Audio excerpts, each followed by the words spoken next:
আসসালামু আলাইকুম, শুভ সকাল বন্ধুরা। চলে এসেছি আবার একটা নতুন ভিডিও নিয়ে। যদি ভালো লাগে আমার ভিডিওটা সাবস্ক্রাইব করে নেবেন, বেল আইকনটা দাবিয়ে দিবেন যাতে নোটিফিকেশনটা আপনার কাছে চলে যায়।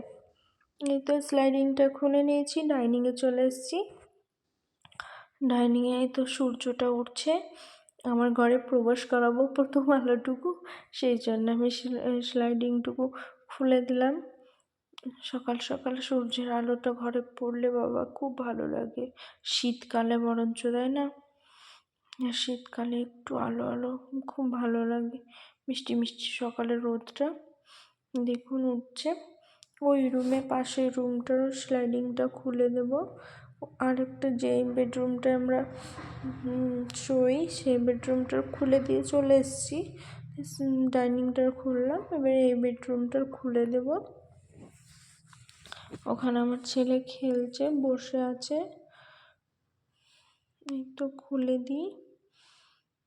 দেখুন সূর্য উঠছে, এই ঘর থেকেও দেখা যাচ্ছে। এখানে আমার ছেলে খেলছে, একটা কমলা লেবু নিয়েছে সকাল সকাল, দিয়ে কমলা লেবুটাকে নিয়ে খেলছে ও। এটা রাতেই ভিজিয়ে রেখেছিলাম। এটা আলো চাল, আর এখানে মুগ ডাল দেব। এটা সোনা মুগ ডাল নয়, ছোট যেটাকে ওটা সোনা মুগ ডাল বলে, ওটা সোনা মুগ ডালটা নয়, একটু মোটা মোটা ওই মুগ ডালটা দেবো, দিয়ে ভিজিয়ে রাখবো সারা রাত। এখানে সকালে ব্রেকফাস্টের সময় চলে এসেছি, এখন ব্রেকফাস্ট বানাবো, সেই জন্যে এখানে চালের গুঁড়ার ডালটা মিক্সিং জারে তুলে নিয়েছি। ওখানে ডিম সেদ্ধ হচ্ছিল, এই তো আমি পিষে নিয়েছি। এই লোহার কড়াইটাতে প্রথমে আমি তেল ব্রাশ করে নিয়ে একটু মুছে দিয়েছিলাম ভালো করে, দিয়ে তারপর দিচ্ছি। এখন শুকনোই লাগছে কড়াই তাওয়াটা, কিন্তু আমি ওইগুলো করেছি, তেল ব্রাশ করেছিলাম, দিয়ে আবার মুছেও দিয়েছি। দেখবেন একটু আমার এই গোলা রুটিটা লাগবে না।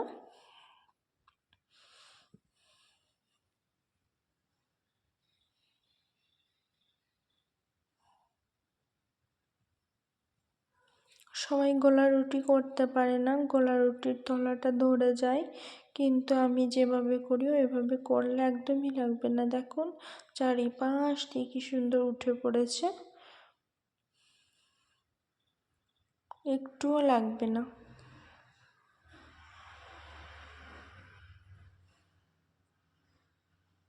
সকাল সকালে এই গোলা রুটিটা খুব সহজ করা, খুব ভালো লাগে খেতে, আমার তো ভালো লাগে, আর আমার হাজব্যান্ডও খায়, সেই জন্য আমাদের অত অসুবিধাটা হয় না, খুব ভালোই লাগে খেতে করলে। এখানে গরুর মাংস আগামী গত দিনের আছে, কিন্তু ওটা দিয়ে খাবে না বললো, প্রয়োজন হলে নিবে, না নিলে না নিবে, কিন্তু বললো একটু অন্য কিছু করো, তো অন্য কিছু ডিম চড়ি তো না, তাই বললো। সেই জন্য সহজে যেটা হয় টমেটো ভর্তা, আরও ভর্তা জিনিসগুলো আমার হাজব্যান্ড খুব পছন্দ করে, সেই জন্য। তো এখানে টমেটো ভর্তা করে নেবো। টমেটো ভর্তাকে কড়াই দিয়ে দেখলেন তো পুড়িয়ে নিয়েছি, আর দিয়ে এখানে কাঁচা লঙ্কা, পেঁয়াজ কুচি আর লবণ আর একটু তেল দিয়ে ভালো করে মাখিয়ে নেব। প্রথমে এটা দিয়ে টমেটোগুলো দিয়ে একটু সেনে নেব, তাহলেই হয়ে যাবে। শর্ট খুবই ভালো, আর এইগুলো হেলদিও। এই টমেটো ভর্তা, বেগুন ভর্তা খুব একটা নয়। এই তো দেখুন ধোঁয়া উঠছে একদম, না?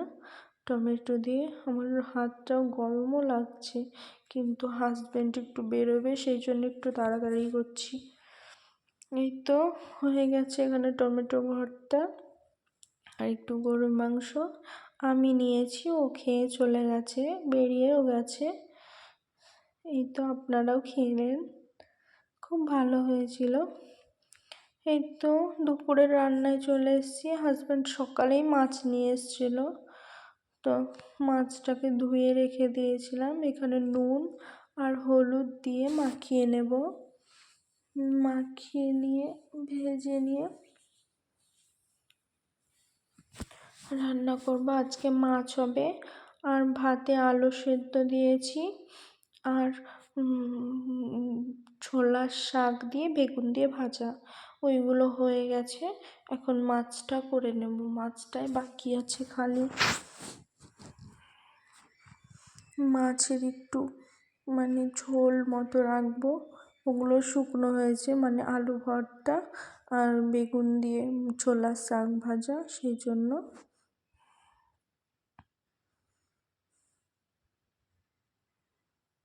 এটা আমি নুন হলুদ মাখিয়ে নিয়েছি। এখানে কড়াইয়ে দেখুন ধোঁয়া উঠছে, তেল দিয়ে দিয়েছি অনেকক্ষণ হলো। একটু তেলটাকে গরম করে আবার একটু গ্যাসটাকে কমিয়ে একটু লো করে নিয়ে মাছটাকে ভাজবেন, দেখবেন খুব ভালো হয় মাছটা ভাজা, একটুও লাগবে না একটার সঙ্গে একটা। তারপর ছালটা উঠে যায়, ওটা উঠবে না, কি সুন্দর হবে দেখুন আমার মাছ ভাজাগুলো, তাহলেই বুঝতে পারবেন। আর আমার এই কড়াইটা খুব ভালো, এটা লোহার কড়াই, ছোট্ট কিন্তু খুব ভালো। আমি এটাতে খুব একটা রান্না করি না, রান্না করলে যেমন মাছ ভাজা, একটু ছেলের জন্য ডিম টিম ভাজলে, পোচ করলে, ওই রকম ছোট্ট, যেমন ছোট্ট একটু আলু ভাজলাম, এই রকম ছোট ছোট একটু একটু কিছু করি।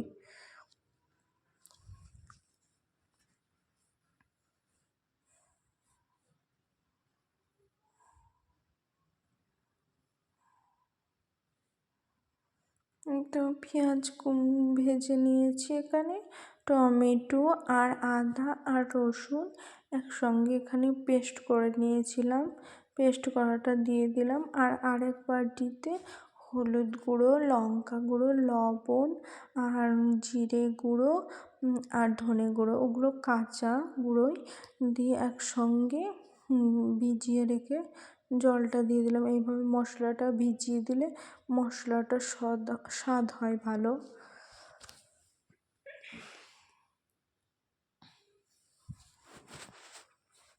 একটু ঢেকে দেব, টমেটো দিয়েছি, টমেটোটা সেদ্ধ হবে।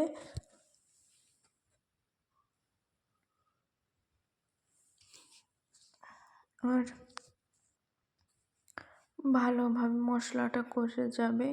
এখানেই তো ঢাকা চাপা দিয়ে আমি মশলাটা কষিয়ে নিয়েছি, এখানে জল দিয়ে দেব।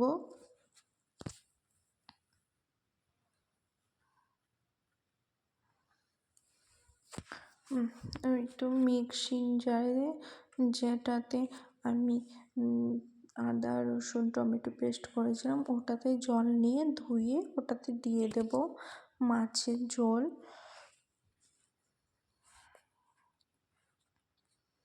এই তো দুপুরে চলে এসেছি, ফল কাটবো একটু।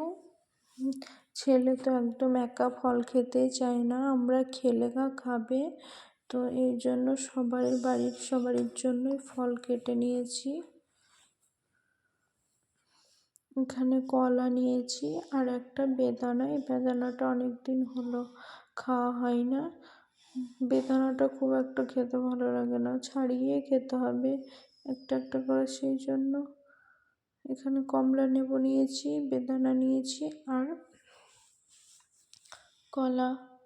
এই তো বিকালে এখানে জামাগুলো ধুয়ে দিয়েছিলাম, সেদিন ওই তো বাবুকে ডাক্তার দেখাতে গিয়েছিলাম, সেদিন পরে গিয়েছিলাম, এগুলো দিয়ে একটু ধুয়ে দিয়েছি।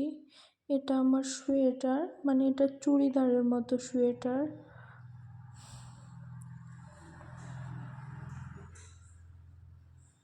আর এখানে একটু ডাক্তার দেখাতে কি একটু বাজার হাট করতে কাছে ভিতে, এই জামাগুলো এখানে রেখে দিই, কুর্তি, সালোয়ার কামিজ, প্যান্ট সেট, চুড়িদার, ওড়না, হিজাব ওড়না, এইগুলো এখানে রেখে দিই। এখানে হঠাৎ করে রাতে আবার মাটন নিয়ে চলে এসছে আমার হাজবেন্ড, তো কাজ বেড়ে গেছে, দেখুন 1 কিলো মাটন নিয়ে এসছে। এখন 1 কিলোটা পুরোটা রান্না করব না, হাফ রান্না করব, মাটন হবে আর আলু ভাজা হবে। এই তো দেখুন আলু ভাজা আমি শুরু করে দিয়েছি ওই ছোট্ট কড়াইটাতেই, ঝুরঝুরে করে একটু আলু ভাজা করে নিব, আর ওই মাটন কষা আর রুটি হবে।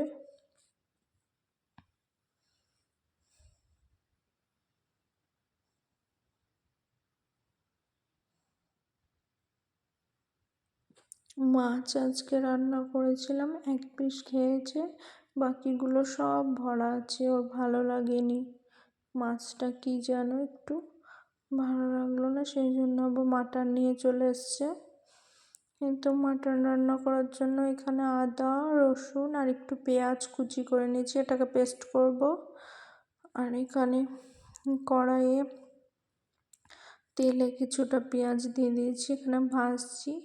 আমি এই মাটনটাকে পেঁয়াজ ভেজে দেবো। এখানে দুটো এলাচ দিয়েছি, দুটো দারচিনির টুকরা,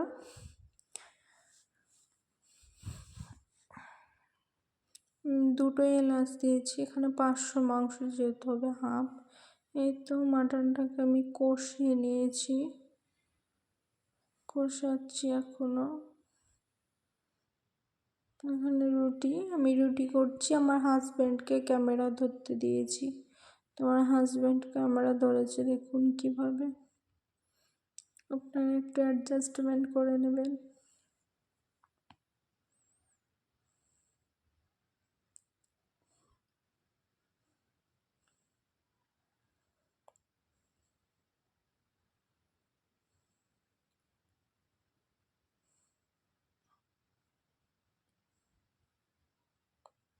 এই তো এখানে সার্ভ করে নিয়েছি প্লেটে। আমার হাজব্যান্ডের খাওয়া হয়ে গেছে, আমি নিয়ে বসেছি মাটন, আলু ভাজা, রুটি। যদি ভিডিওটা ভালো লেগে থাকে আমার ভিডিওটাকে সাবস্ক্রাইব করে নেবেন।